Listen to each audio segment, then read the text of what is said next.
Bienvenido a este webinar titulado Mindfulness integrado a la terapia cognitivo-conductual. Antes de empezar, quisiera que reflexionemos en algo muy importante en relación al éxito como profesional en psicología. Para esto, quiero hacer una reflexión inicial contigo. A esto le he llamado las 3 letras P del psicólogo exitoso. Las 3 letras P que te van a caracterizar para ser un psicólogo de éxito. La primera letra P es el propósito. Si tú no tienes un propósito como psicólogo, es muy difícil que puedas alcanzar un nivel de éxito como el que tú tal vez esperas, como el que tú tal vez has soñado. ¿Por qué? Porque si tú preguntas a estudiantes de psicología o incluso a psicólogos titulados qué es lo que quieren hacer, es decir, ¿por qué han estudiado psicología? ¿Cuál es su propósito por haber estudiado psicología? Probablemente muchos te digan algo como, es que a mí me gusta ayudar a la gente, pero ponte a pensar que un arquitecto ayuda a la gente, ayuda a las personas a construir sus viviendas. Un abogado ayuda a las personas en sus asuntos legales. Un auditor, un contador ayuda a las personas en sus asuntos financieros. Entonces no puede ser un propósito simplemente ayudar a las personas. Tú tienes que tener claro el cómo quieres ayudar a las personas. Por ejemplo, alguien podría decir, mi propósito es ayudar a mujeres que han sufrido violencia intrafamiliar y ayudarles a adaptarse a una nueva vida y poder disfrutar de ella. Ese sí es un propósito. Alguien podría decir, mi propósito es ayudar a las personas que viven en depresión y acompañarles en un proceso para que puedan salir de ello y puedan tener mayor goce, mayor disfrute de la vida. De hecho, yo he conocido a un profesional cuyo propósito simplemente era ayudar y acompañar a homosexuales a que puedan salir al público, a que puedan, como decimos normalmente, salir del closet, para que puedan mostrarse en público, para que puedan aceptar su nueva vida, para que puedan adaptarse a ella. Entonces, es muy importante este propósito que tú tienes que tener, ya sea que tú seas estudiante de psicología, que tú ya seas un psicólogo ya titulado, pues tú necesitas entender esto y necesitas desde ya tener un propósito. La siguiente letra P es la pasión. ¿Qué quiere decir pasión? Pasión es que tú desayunas psicología, almuerzas psicología, cenas psicología. Quiere decir que tú vas a estar constantemente pensando en esto. Lógicamente, si tú ya tienes un propósito, vas a estar pensando en ese propósito, en cómo puedes ayudar. Por supuesto, sin descuidar tu familia, sin descuidar las otras áreas del desenvolvimiento humano. Pero es muy importante que tú estés muy apasionado con lo que haces, que a ti te apasione la psicología, te apasione el comportamiento humano, no solamente el hecho de ayudar, sino que te apasione el hecho de conocer el comportamiento humano. Y la tercera letra P es muy importante y es la preparación. Cualquier profesional que no se prepare definitivamente no podrá ser un profesional de éxito. Pero en el caso de un psicólogo, si no se prepara, hay vidas que están en juego. Es por ello que tú tienes que invertir tiempo, dinero y energía para tu preparación. Es muy importante, es increíble ver cuántas personas simplemente se inscriben a cursos, a webinars, a conferencias por tener un certificado, nada más.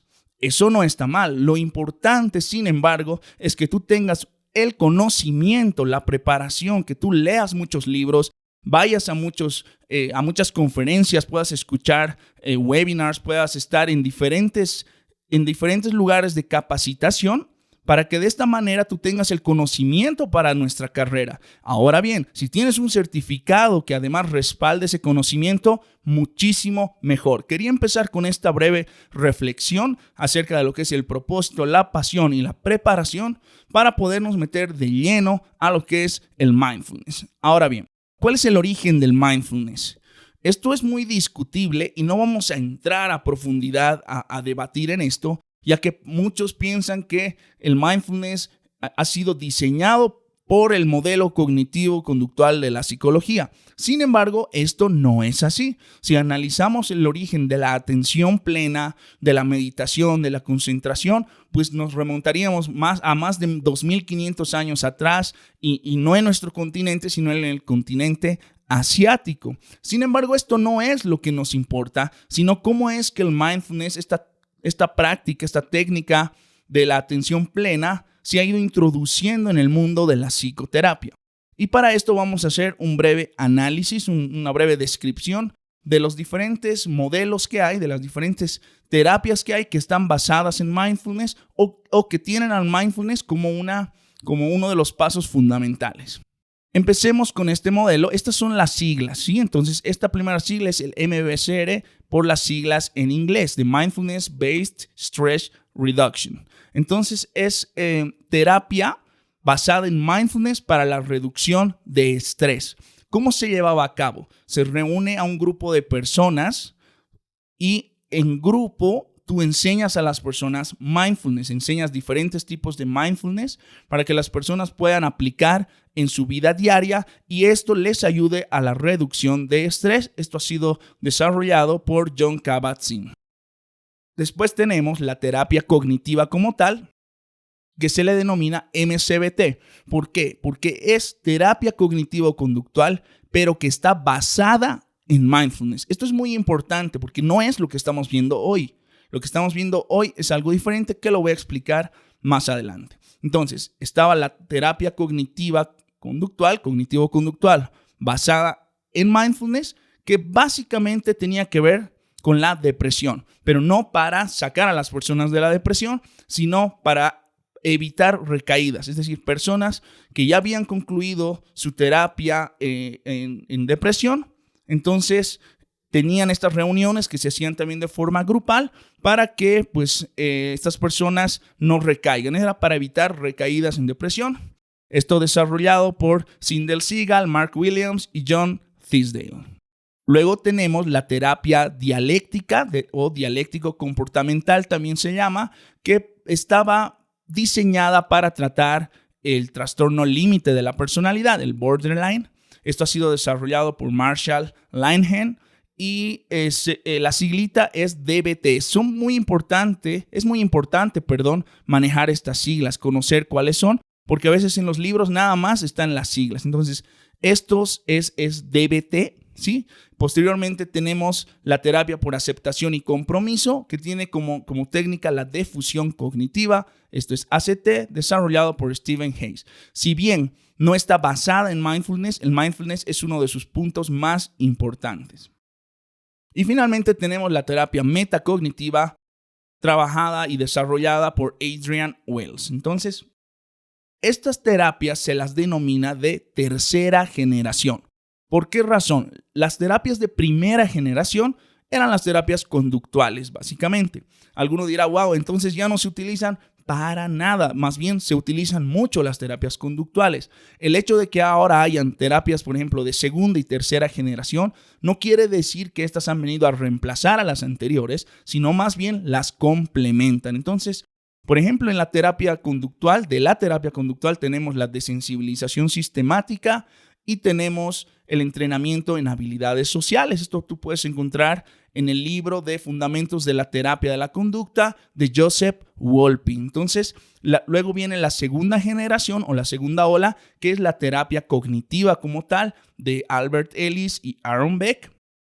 Claro que hay otros exponentes también, pero ellos son los principales exponentes. Y ahora manejamos adicionalmente las terapias de tercera generación, que son estas que acabo de describir. Vamos a definir ahora qué es el mindfulness. Hay diferentes definiciones que yo voy a ir leyendo de diferentes autores. Por ejemplo, para Marlatt y Christeler, mantener la atención completa en la experiencia del momento es la definición que tienen de mindfulness. Para Hahn, mantener viva la conciencia de uno en el momento presente. Por su parte, Thera nos dice, la conciencia clara y simple de lo que realmente nos sucede a nosotros y en nosotros en los momentos sucesivos de percepción. Pasamos a Langer, que nos dice que es un proceso cognitivo que implica una conciencia de múltiples perspectivas y una apertura a la información nueva. Kabat-Zinn nos dice que es prestar atención de una manera particular, voluntariamente, en el momento presente y sin prejuicios. De esta manera es que se reúnen un grupo de expertos a la cabeza de Bishop y tienen una definición consensuada que es la que utilizamos hasta el día de hoy y pues definitivamente es nuestra definición y es esta, que es mantener la atención en la experiencia inmediata, estando orientado hacia la apertura de mente, la aceptación y la curiosidad. Esta definición tiene dos componentes. La primera es mantener la atención en la experiencia inmediata y el segundo componente es estar orientado hacia la apertura de mente, aceptación y curiosidad. Muchos piensan que el mindfulness es nada más la primera parte, es decir, mantener la atención en la experiencia inmediata. Vive aquí y el ahora. Hay libros como El poder del ahora y todo esto. Pero no hay que dejar de lado el segundo componente. Para entender mejor esta definición, voy a hablarles de un cliente, un paciente que se llama Michael. Es decir, es el nombre que le estoy poniendo para dar este ejemplo. Entonces, este cliente, Michael, tenía 50 años de edad, tiene 50 años de edad, está casado, tiene 3 hijos, es gerente de área de una empresa muy grande, tiene un nivel de ingresos elevado y él actualmente está entrenado en mindfulness. Esto es un dato relevante. Ahora, ¿cuál era la situación en general? Que él tiene un trabajo bastante exigente, ya que él es jefe de área, pero hay otros jefes de área que están a su nivel, que son bastante competitivos. Esto no quiere decir que sean saboteadores, simplemente son muy buenos y muy competitivos.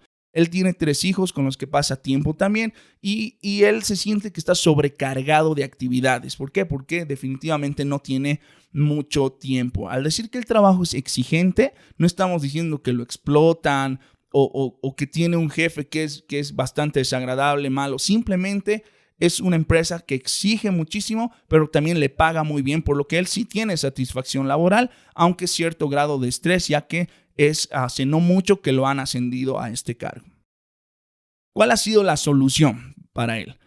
Aplicar el mindfulness mientras maneja.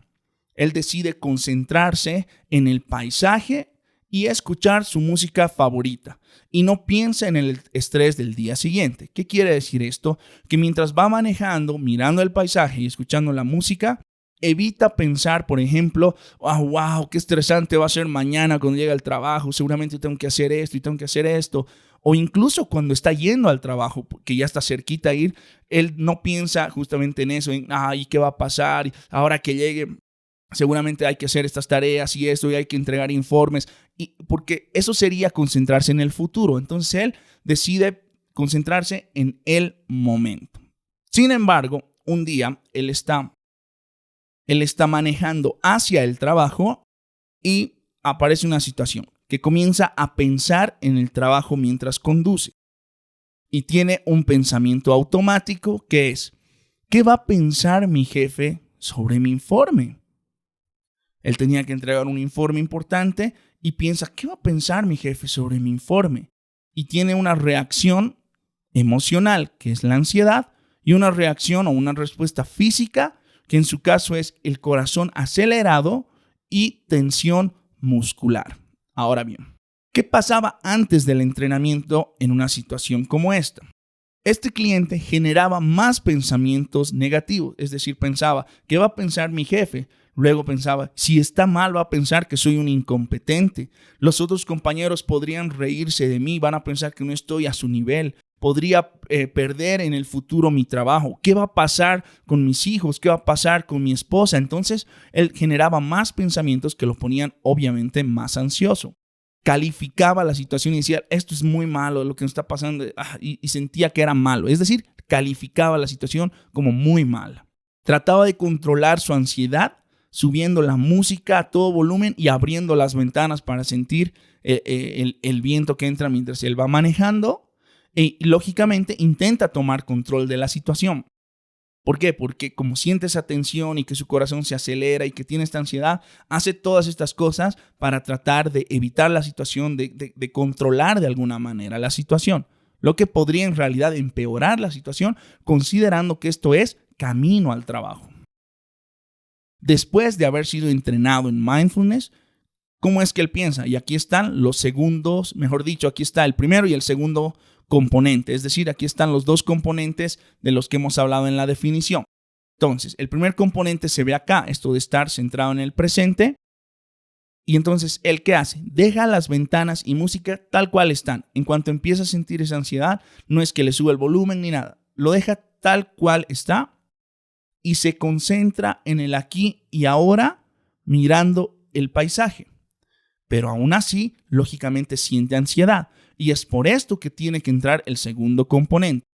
En este segundo componente, primero tenemos que él él piensa no se puede anticipar los eventos futuros, por lo que él deja de preocuparse. Esto es tener una apertura de mente. Entonces, él piensa, ok, yo no puedo anticipar lo que va a suceder. Realmente no sé qué va a pensar mi jefe, no sé qué va a decir al respecto de mi informe.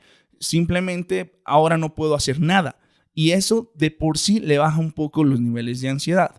Y no clasifica el evento. Él no dice, ay, qué mal que me esté pasando esto, qué bien que me esté pasando esto. Nada de ello. Es un evento que está sucediendo. Luego viene la aceptación.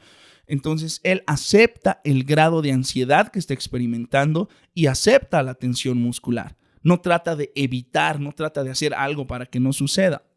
Más bien, él acepta este grado de ansiedad que está experimentando, esta tensión muscular, no intenta controlar absolutamente nada. Y acá viene el elemento de curiosidad, que él solo espera que los eventos vengan para afrontarlos en su momento. Es decir, a eso se le denomina curiosidad, ¿no? Esa expectativa, a ver qué pasa, pero con la visión de afrontarlos en su momento. Entonces, esto es sumamente importante y acá con este ejemplo podemos aclarar lo que es esta definición del mindfulness. Ahora, hablemos de los tipos de mindfulness. Vamos a hablar primero del mindfulness formal, que yo le he llamado 1, porque este se hace con los ojos cerrados y es lo que normalmente las personas pensarían si tú les mencionas mindfulness, ¿no? Que es muy similar a la meditación, al yoga, qué sé yo, que de hecho es meditación y se lo hace de esta manera. Por lo general, en periodos de tiempo de entre 5, 10, 15, 45, hay personas que hacen hasta de 1 hora al día. Es decir, que se establece una rutina diaria para hacer meditación. Preferentemente, necesitamos un lugar tranquilo donde no existan estímulos que vayan a distraer. La posición preferida puede ser con las piernas cruzadas, algunos prefieren recostarse, incluso hay personas que prefieren estar de pie o incluso caminando. ¿Y en qué se centra la atención? La atención plena está en los sonidos, está en la respiración, en un estímulo áptico, es decir, en algo que tú puedas tocar. Por ejemplo, algunos van caminando mientras van haciendo este tipo de meditación y se concentran en lo que están sintiendo sus pies mientras van caminando. Y tenemos el body scan, que es también una técnica donde vas recorriendo la atención a diferentes partes del cuerpo. Y de esto te voy a hablar un poquito más adelante. Luego tenemos el mindfulness formal tipo 2, porque ya se hace con los ojos abiertos. ¿Por qué razón? Hay personas que no van a poder estar mucho tiempo con los ojos cerrados, porque tal vez ha tenido algún tipo de trauma y si está cerrando los ojos le van a empezar a venir imágenes a la mente. Y otros simplemente sienten que se distraen más cuando están con los ojos cerrados, por lo que meditan con los ojos abiertos. Entonces, es lo mismo, periodos de tiempo establecidos, un lugar tranquilo, pero la atención está centrada en un objeto externo, que de preferencia sea algo aburrido, algo simple, y es por eso que en esta foto pongo acá un clip. ¿Por qué? Porque de esta manera no te vas a distraer demasiado. Es un objeto simple que puede llegar a ser aburrido y en esto es que se va a centrar la atención. De hecho, yo te estoy dejando un video adicional donde está un ejemplo de cómo es este tipo de mindfulness. Ejercicio práctico. Si tú quieres acá puedes detener este video y puedes escuchar uno de los audios que te dejo a continuación, el audio que tiene que ver con la concentración en los sonidos, de los que también te estoy dejando un script, te estoy dejando un guión para que tú puedas para que tú puedas practicarlo tú y además que puedas aplicarlo a tus clientes. Pero si no, podemos continuar. Ojo, no es poner la mente en blanco. Esta no es una práctica que nosotros hacemos. No es que, porque además es imposible poner la mente en blanco, sí, porque tenemos muchísimos pensamientos y tenemos además 3 niveles del pensamiento y además tenemos pensamientos acerca de nuestros pensamientos. Entonces, realmente es muy difícil y esto podría poner en mayor ansiedad a la persona por tratar de poner la mente en blanco. Esto no es poner la mente en blanco, es poner atención a algo en particular. Ahora, tenemos el mindfulness informal. El mindfulness informal tiene los mismos principios del mindfulness en general, pero se practica durante las actividades diarias, es decir, comer, lavar los platos, caminar, cocinar, limpiar algo. Uno decide en qué hacer, porque claro, imagina una persona que está manejando y yo le pida que cierre los ojos para meditar. Es definitivamente ridículo, absurdo, ¿no es cierto? Entonces es muy importante que las personas aprendan a hacer mindfulness en las actividades diarias. Yo te pongo, por ejemplo, a mí me sucede casi de forma involuntaria que yo hago mindfulness mientras estoy retostando algo en la sartén. Entonces, mientras estoy así cocinando algo, sea las verduras, qué sé yo, mi atención tiende a irse hacia ese lugar y en ese momento estoy haciendo mindfulness. Entonces, yo sé que a ti te debe pasar con algunas otras cosas. Es importante poner en práctica y hacerlo de forma voluntaria. A esto se le denomina mindfulness informal. Un ejemplo común es hacer con la comida. Entonces, para eso yo te estoy dejando también un audio y un guión para que puedas tanto practicarlo como aplicarlo con tus clientes. Ahora, habíamos hablado justamente de estas terapias basadas en mindfulness. Lo que quiero que te des cuenta son estas siglas y cómo estaban basadas. Hemos hablado de estas 4 siglas, pero son en realidad 5 de estas terapias. La que vamos a ver hoy tiene otra sigla, que es esta, MICBT por la sigla en inglés, pero que en español es Mindfulness integrado a la terapia cognitivo-conductual. Esta de acá estaba basada en mindfulness. En cambio, la que vamos a ver no está basada en mindfulness, sino que el mindfulness es una técnica que está integrada en la terapia. Para esto es importante que hablemos un poco de la terapia cognitiva. ¿Qué es lo que nos dice la terapia cognitiva en líneas generales? Nos dice que no es la situación en sí misma la que causa distrés a la persona, sino la interpretación que hace de esa situación. Vamos a ver el modelo. El modelo de la terapia cognitiva como tal es este. Hay una situación, se produce un pensamiento automático y hay una respuesta que es emocional, conductual o física. Ahora tú me dirás, ¿por qué separar lo emocional de lo físico si lo emocional ya tiene una respuesta física? Sucede que no todos experimentan de la misma manera. Por ejemplo, hay personas que cuando están tristes, que cuando están en un episodio depresivo, sienten tensión en el pecho, sienten una sensación en el estómago, otros sienten pesadez en los hombros. Entonces, por eso es que hacemos la división entre los 3 tipos de respuesta. Esto es lo que hemos visto con el cliente Michael antes también, este breve modelo. Nos dice que el distrés psicológico involucra pensamientos disfuncionales y creencias subyacentes disfuncionales. Ahora, si tú trabajas con los pensamientos automáticos, si tú trabajas en ellos, vas a producir un cambio en la sintomatología, un cambio positivo. Pero si tú trabajas en las creencias, ahí vas a tener un cambio mucho más duradero. El modelo de Beck no trabaja en base a un manual estandarizado, sino en base a la conceptualización cognitiva de cada paciente. ¿Cómo es esto?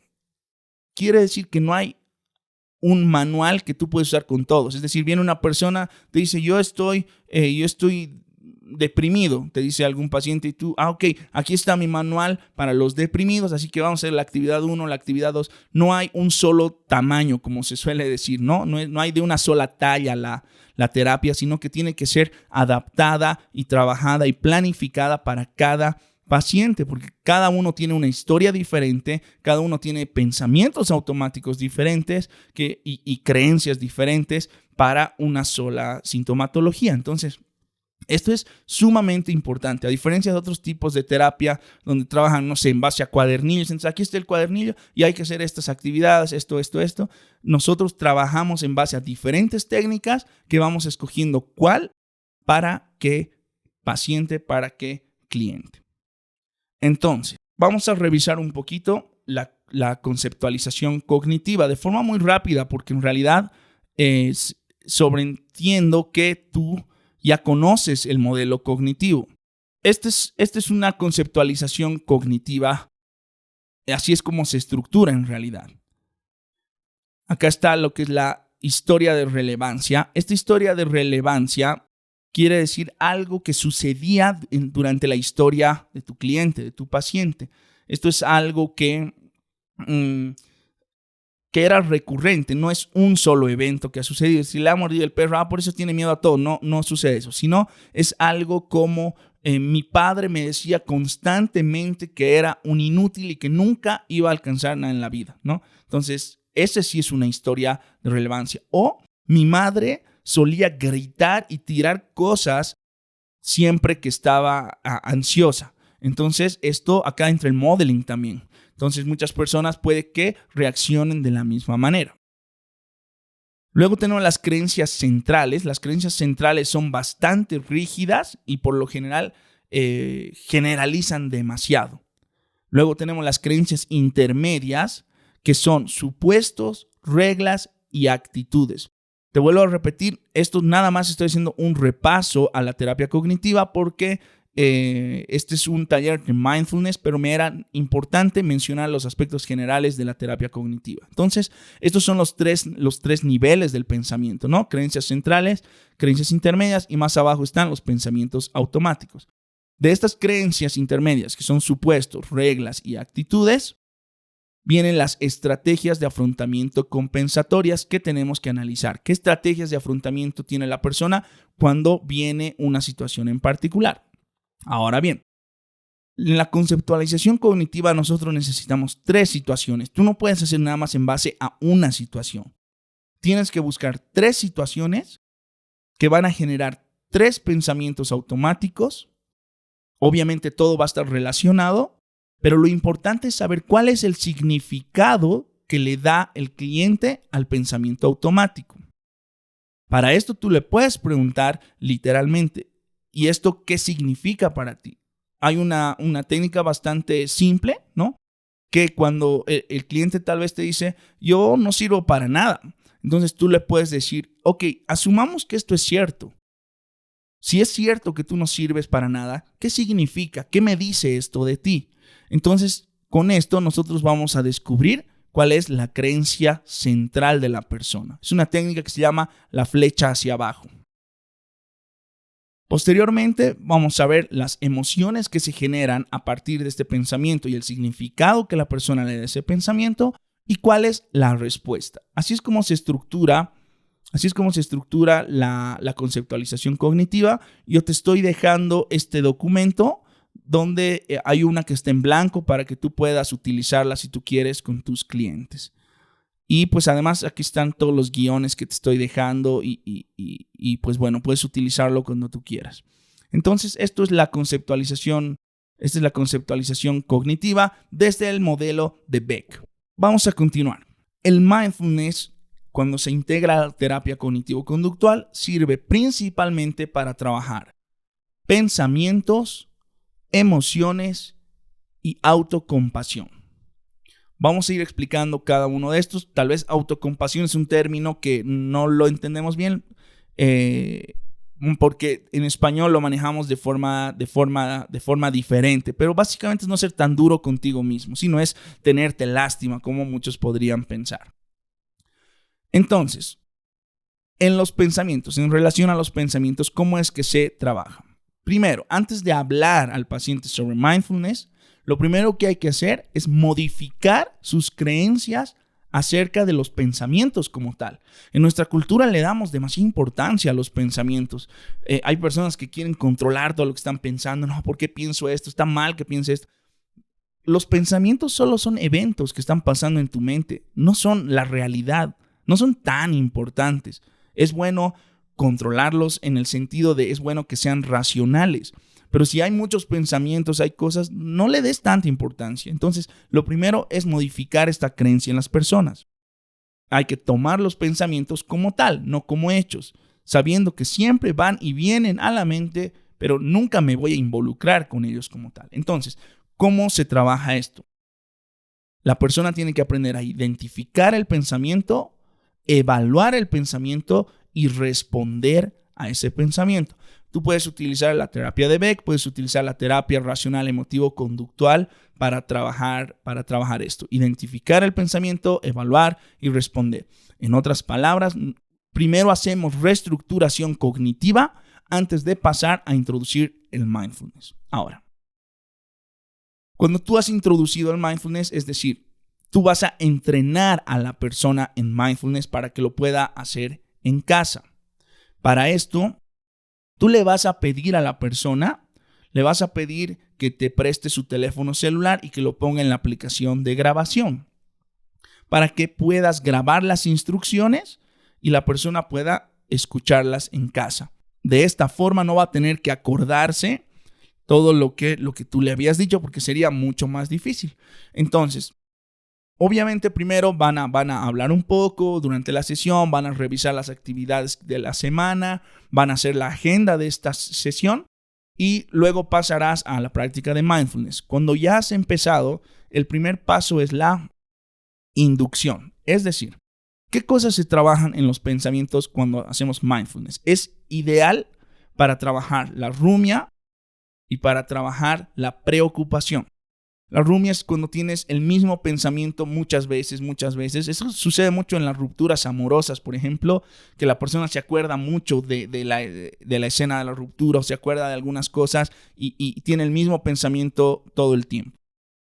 Y la preocupación básicamente va con la palabra o con esta frase que es easy, es decir, ¿y si pasa esto? ¿Y qué si pasa esto? ¿Y si sucede esto? ¿Y si me botan del trabajo? ¿Y si no puedo hacer esto? ¿No puedo hacer aquello? Entonces, esa es preocupación no basada en la realidad porque no podemos saber lo que va a pasar a futuro. Entonces, lo primero que haces a la persona es le invitas a cerrar los ojos si es que estás haciendo mindfulness formal. Y si estás haciendo mindfulness informal, le pides que lo haga en su día a día. Pero en sesión practicamos mindfulness formal. Entonces, le pides a la persona que voluntariamente tenga ese pensamiento que tiene constantemente o le pides que voluntariamente se preocupe por eso que le preocupa tanto. Entonces, le vas a pedir que te diga qué nivel de ansiedad tiene del 1 al 10, siendo 10 lo más fuerte y siendo 1 lo más leve. Puede que la persona te diga que esté en 5. Tú le vas a pedir que siga con la preocupación hasta llegar por lo menos a 7 del nivel de ansiedad.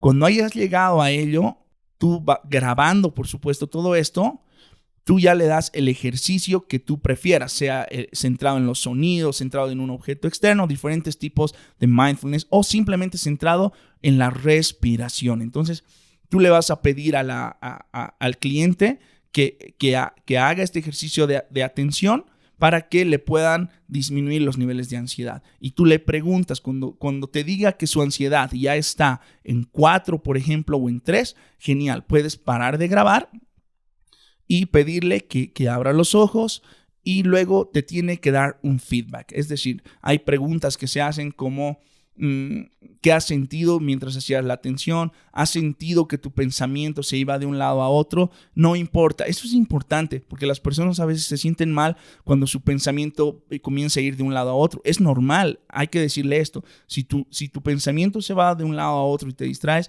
es normal. Es como nuestra mente funciona. Ahora, con toda tranquilidad, por favor, vuelve a prestar atención ya sea a la respiración, al objeto externo, qué sé yo. Entonces le pedimos el feedback y dentro del feedback está la pregunta, ¿cómo tú puedes aplicar esto en tu vida? Y la persona tiene que darse cuenta cómo puede aplicar esto en su diario vivir. y luego se genera el plan de acción. ¿Qué quiere decir esto? Que ya le vas a dar la tarea. El modelo cognitivo-conductual es siempre educativo, es decir, es siempre formativo. Tú le enseñas al cliente a ser su propio terapeuta, tú le enseñas al cliente a que haga las tareas para que pueda generar mayor cambio. Esto es en relación a los pensamientos. Ahora, en relación a las emociones es más complejo y aquí está todo el proceso que requiere. Entonces, tenemos el estímulo como tal o la situación. Luego viene una evaluación primaria, una evaluación secundaria, que básicamente es qué efecto tiene sobre mí, es la evaluación primaria, y la evaluación secundaria, qué puedo hacer yo al respecto. Y luego se produce la emoción, que es de alegría, tristeza, miedo, asco, sorpresa, desprecio, dependiendo al autor también y a cómo tú lo concibas. Todo esto tú lo puedes ver bien desarrollado de la evaluación primaria y secundaria en el libro Estrés y Emoción de Lazarus y Folkman, de 1986 me parece. Entonces, viene la emoción como tal y luego viene la acción. Algo importante es que el hecho de que se llame primaria y secundaria no quiere decir que una es más importante que la otra o que una viene antes que la otra. Esto sucede en la mente muy rápido antes de que venga la emoción. Todo esto sucede en un segundo, ¿no? Y obviamente en estas evaluaciones están los pensamientos. Aquí hay pensamientos automáticos, creencias intermedias y creencias centrales. Entonces, no puedo explicar a profundidad este proceso porque no es el fin de este webinar, pero es importante saber cómo funciona el proceso en la emoción. Entonces, ¿qué es lo primero que hacemos? Evaluar las creencias sobre las emociones. Hay personas que piensan, no, las emociones son dañinas, las emociones son peligrosas, la gente no me tiene que ver reaccionar emocional, no me tiene que ver llorar, no me tiene que ver enojado, no me tiene que ver triste. Esas son creencias que tiene erradas acerca de eso. Hay que evaluar las estrategias de afrontamiento para cambiar esas estrategias de afrontamiento. Hay personas que frente a una emoción de pronto se ponen a comer demasiado. Hay otros que no sé, siempre tienen que lavarse, mojarse las manos y mojarse el pelo. Entonces, hay estrategias que son adaptativas y otras desadaptativas. Yo te estoy dejando un documento con una lista de algunas estrategias que son desadaptativas, que son las más comunes de ver. Y finalmente, pues debes enseñar mindfulness, como ya lo hemos hablado antes. Ahora, cuando se habla de los pensamientos, estamos trabajando, habíamos dicho, la rumia y la preocupación.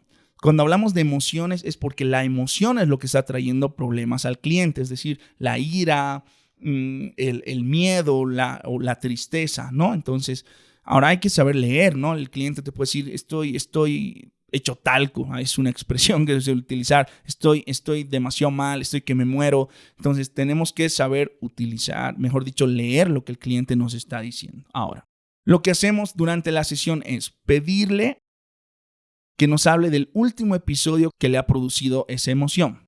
Luego le vamos a pedir que piense, que recuerde esto lo más vívido posible hasta que esta emoción se vaya al tope. Es decir, que él te diga, tengo miedo con una puntuación de 8 o siento enojo con una puntuación de 7, de 8.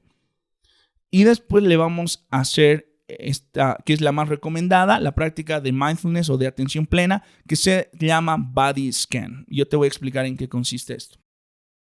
Y finalmente, como siempre, pedimos el feedback y hacemos el plan de acción. Ahora, ¿cómo funciona esto del body scan? Primero le vas a preguntar, esta pregunta que puede resultar extraña, pero le vas a preguntar dónde sientes la emoción, dónde está la emoción que estás sintiendo en tu cuerpo. Alguno te podrá decir, estoy sintiendo en el estómago, otro estoy sintiendo en mis brazos por la tensión y puede ser diferentes áreas del cuerpo. Tú le vas a pedir que enfoque su atención en esa área. Posteriormente vas a hacer respiración. ¿Para qué? Para que haya reducción de esa emoción. Es importante la respiración porque no te olvides que la emoción trae en sí una respuesta física. Y finalmente hacemos el feedback y plan de acción como habíamos mencionado. Ahora hablemos del mindfulness integrado, pero en relación a la autocompasión, que como te decía, no es tenerse lástima, sino no ser tan duro con uno mismo. Entonces, ¿qué es lo que vamos a trabajar y hacer reestructuración cognitiva, vamos a trabajar la autocrítica. La autocrítica, los estándares excesivamente elevados y la comparación. Es decir, la autocrítica que todo el tiempo esté, no lo hago bien, no lo hago bien, no lo hago bien, podría hacerlo mejor, esto está mal. Los estándares que quieran hacerlo todo a la perfección. Me he sacado 9 sobre 10, soy un tonto, ¿cómo no me he sacado 10 sobre 10? Y la comparación, ellos lo han hecho mejor, esta persona lo hace mejor, ¿por qué no lo he hecho como esta persona?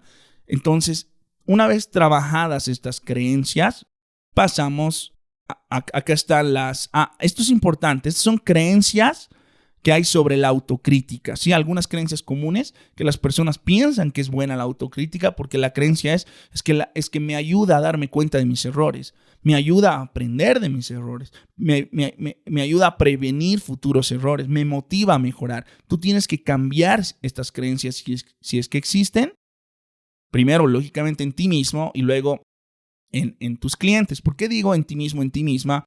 Porque muchas veces tal vez no nos sale bien una sesión de psicoterapia, nos sale mal. Entonces ahí tú puedes echarte muchísimo barro a ti mismo o puedes pensar y decir, ok, ¿cómo puedo mejorar? Entonces te centras en él, más que en el problema, en la solución. Entonces, esto de la autocompasión tiene que ver con la autovalía, que básicamente es autodefinición, autoimagen, autoevaluación, autoeficacia y autoestima. Entonces, lo primero que hacemos, habíamos dicho, trabajamos los pensamientos de autocrítica, preguntamos, conocemos cuáles son, posteriormente pasamos a la inducción. Esto ya en sesión, ¿no es cierto? Entonces, en la sesión le vamos a pedir a la persona que tenga estos pensamientos de autocrítica. Y hay un ejemplo que es como una metáfora que le pides que haga muy vívido algo que se llama entrenamiento de atención plena, pero que se llama el entrenador o el coach. Y tú le haces recuerdo tal vez de algún profesor, algún entrenador que ha tenido de algo y le pides que sea muy duro, que se imagine a ese entrenador siendo muy duro, primero con uno mismo y luego le vas a poner en el rol del entrenador, le vas a decir, imagina que tú eres el entrenador, que tú eres el coach y que ha hecho mal una persona que tú amas. Puedes ponerle la que tú quieras, que tú ya conoces, un amigo cercano, un familiar, qué sé yo. ¿Cómo tú le dirías a esta persona que ha hecho mal? Te vas a dar cuenta que las personas tienden a ser más compasivas con el otro que consigo mismas. Y con esto tú le das a entender cómo tiene que responderse normalmente. Y de esta manera tenemos nuevamente el feedback y el plan de acción. Así es como se maneja en mindfulness, en los pensamientos, en las emociones y para la autocompasión. Quiero terminar con esta frase que me encanta de Albert Bandura que dice, creer en ti no garantiza el éxito, pero no hacerlo garantiza el fracaso. Te agradezco por haberme acompañado durante todo este webinar. Te estoy dejando los documentos con todo lo que necesitas. Te estoy dejando unos documentos y te estoy dejando 2 audios para que tú puedas practicar mindfulness y para que tú puedas ayudar a tus clientes en mindfulness. Muchísimas gracias. Soy Eduardo Miranda. Hasta la próxima.